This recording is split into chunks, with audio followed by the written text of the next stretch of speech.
Hi there. In my previous video, I briefly explained what sciatica is and what the symptoms of sciatica as a result of a herniated disc in the lumbar spine are. In this video, I would like to talk about the treatment options of sciatica. We know that the symptoms vary from one patient to the other. We also know that the pain can be disabling, excruciating in one patient, and the pain can be very mild as a discomfort in the other patient. Therefore, the treatment options vary from one patient to the other. Usually, we don't do anything invasive in the first 6 weeks. It is the common practice in the United Kingdom.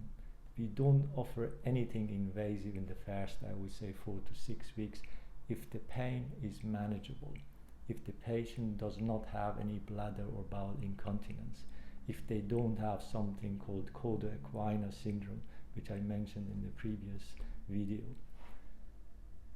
In the first 6 weeks, they usually get painkillers if the pain is severe and they need to. We usually advise them to see a physiotherapist, a chiropractor, or an osteopath, and they subsequently advise them to do exercises.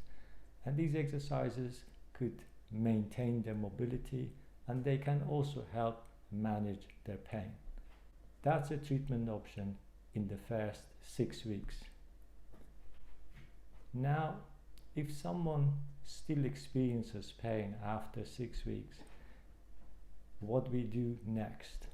The first treatment, I would say the first invasive treatment option is a steroid injection. And it is in the form of lumbar epidural, caudal epidural, or nerve root block.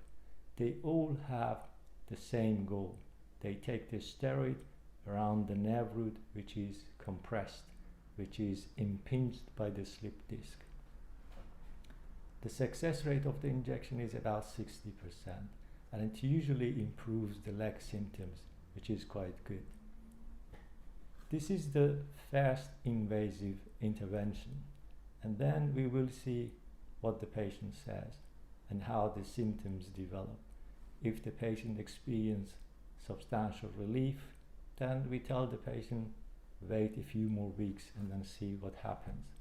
As I said, the majority of patients experience substantial relief over time.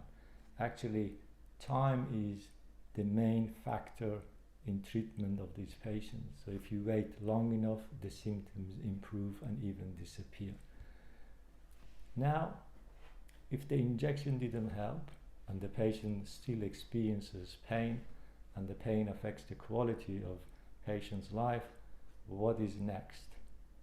Next would be surgery, and surgery is in the form of microdiscectomy or endoscopic discectomy or even open discectomy. Nowadays, the gold standard is microdiscectomy. Someone may disagree here and then say no, endoscopic discectomy is best. I think with microdiscectomy you can get all types of disc herniations removed, whereas with endoscopic surgery sometimes you may need to convert it to open or microscopic surgery. So one can do what he can best. If someone is very good at using endoscope, he would use endoscope, and someone is good at using microscope, he would use microscope. And that's something that the patient needs to talk to the surgeon about his success rate at the procedure he is going to perform. Usually the technical success rate, I mean, when I finish my operation, in about 95% of cases, I'm happy with that what I did. And it is probably the same in endoscopic surgery, probably about 95 or 97%. But this success rate is different than the success rate of patient. The surgeon's success rate is usually higher. Sometimes the patient would tell you even, I did the operation very well and I was very happy with that what I did, and I thought I have decompressed the nerve root and the patient should be free of pain or significantly better, but the patient success rate can be slightly lower. We say the success rate of surgery, especially microdiscectomy, is about 80 to 85%. Sometimes it goes up to about 90%, but usually the surgeon's technical success in performing the surgery is slightly higher than the actual success rate of the patient. What I mean success is that the surgery can give substantial relief to the patient. Overall, this is the discectomy. If you want to know microdiscectomy or endoscopic discectomy, it doesn't matter. The success rate of discectomy is quite good, and it is one of the best operations in the spine. I don't think we have any other operation which has high success rate like microdiscectomy. There is something in the neck, the cervical discectomy and fusion. It has also got good success rate, high success rate. But it is a, I would say, straightforward procedure. It can be quite helpful, but it can also cause a lot of problems. And I would like to mention them in the next section, which is about the risks of surgery. Now back to the surgery. The surgery is usually done after 6 weeks of pain, and it is done under general anesthetic. It takes about 25 to 45 minutes. This is the average time. The patient usually stays in hospital for 24 hours, or sometimes if they were in a lot of pain before and they had a lot of other related problems, they might stay even 48 hours or 72 hours. Overall, the hospital stay is between 1 to 2 to 3 days. Then they are discharged, they're able to walk, they're able to mobilize. I usually tell them not to drive in the first 1 or 2 weeks after the operation, and I tell them they can resume their occupation about 2 weeks after the operation, between 2 to 6 weeks after the operation, depending on the level of residual pain and depending on the occupation. If someone is, for example, a lorry driver and has to sit for a long period of time, probably he should wait a bit longer. If someone has got a kind of physical job and has to lift heavy objects, then I would say this person should wait a bit longer. But the average recovery time is about 2 to 6 weeks. What are the potential risks and complications of surgery? One of the risks is infection. It means infection of the skin and the tissue under the skin, or deep infection in the area where the nerve root or the disc is. The infection rate in discectomy is quite low. It is significantly below 1%. We see probably every 5-6 years someone with infection after a discectomy. Most of the time it is a superficial infection and it can be managed just by changing the dressing and sometimes antibiotics orally, and things improve. If the infection goes deep down into the disc space and affects the disc and affects the vertebra above and below, something which is called spondylodiscitis, which is really very rare, but if it happens, it can be quite challenging to manage. The patient needs to take antibiotics for months, and at times they may even require surgery if the pain did not improve. As I said, it is very rare. In my own practice, I think I had the last one probably in 2013, something like that, about 7 years ago. And the colleagues I work with, for them is the same. They have probably every several years one with spondylodiscitis following a disc surgery. The next complication is blood loss. The blood loss is really low. It is less than 50 or 100 ml, and it doesn't cause a problem. But there is a risk that during the surgery the surgeon does not stays within the boundary of the disc, and then it can cause injury to the big vessels in the area, and the patient can get significant abdominal bleeding. Again, this is very rare. I don't see very often. I haven't seen in the hospitals I worked in the past, not among my patients and not among other patients, other consultants' patients. So it is very rare. The next complication, which is important, is recurrence disc herniation. It means when we shave the disc during the surgery, when we decompress the nerve root, and this is what microdiscectomy means. We don't take all the disc out from the disc space, and there is a lot of disc still there. Over time, the remaining disc can travel backwards, and it can cause problem, and this is called recurrence disc herniation. The rate of recurrence disc herniation is about 5 to 20%, and probably 1 in 5 or 1 in 20 patients may get that. Unfortunately, it is a condition that requires surgery. Most patients don't get improvement, don't get relief if they wait, and in the majority of cases we offer them another operation. It is the same like previous surgery, and then we have to go there and then again take the part which is compressing the nerve root out. Most patients who experience recurrence disc prolapse, they say that after the index surgery, after the initial surgery, everything was fine and the pain was gone, and then they lifted something or they did something they always did and was all right. All of a sudden that activity led to sciatica in their leg. So this is the story what they usually tell us. The next complication is injury to nerve root during the operation. If it happens, the patient may have symptoms they didn't have before, like numbness, like weakness in the leg.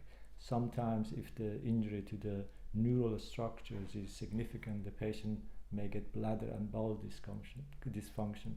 It is quite, I would say, rare that someone gets bladder and bowel dysfunction. Usually we see, for example, numbness the patient didn't have before surgery, or some weakness the patient didn't have before surgery. But this is one risk, and the patient needs to be aware of before going ahead with the operation. The other potential complication is cerebrospinal fluid leakage. The nerves are in a tube, and the tube is filled with water, and during the operation the surgeon works with sharp tools, and sometimes they can cause injury to the tube, to the coverage of the nerve, and the fluid can leak out. If it happens, they usually suture the hole and they make sure that it is sealed and the fluid is not coming out.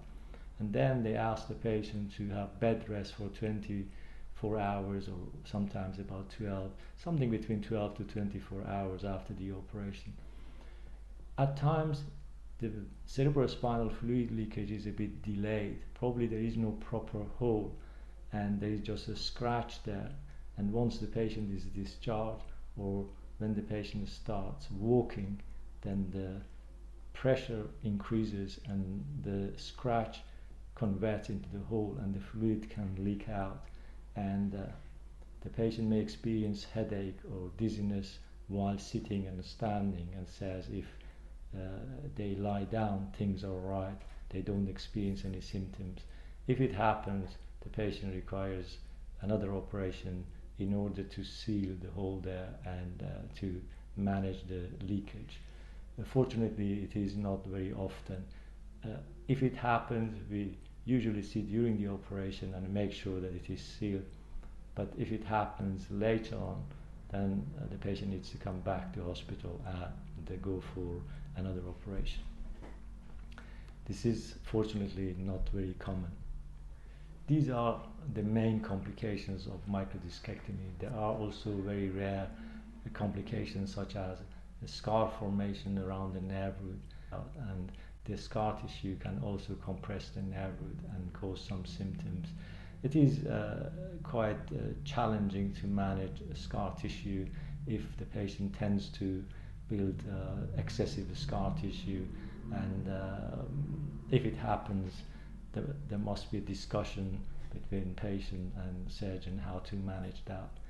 These were the main complications of microdiscectomy. Of course, there are other general complications which are not related to microdiscectomy but related to the positioning of the patient and also to general anesthetic, such as heart attack, then stroke, blood clot in legs, blood clot in the lung, and these are not necessarily related to the spinal operation, but as I said, related to being in hospital, related to being bedbound and undergoing general anesthesia.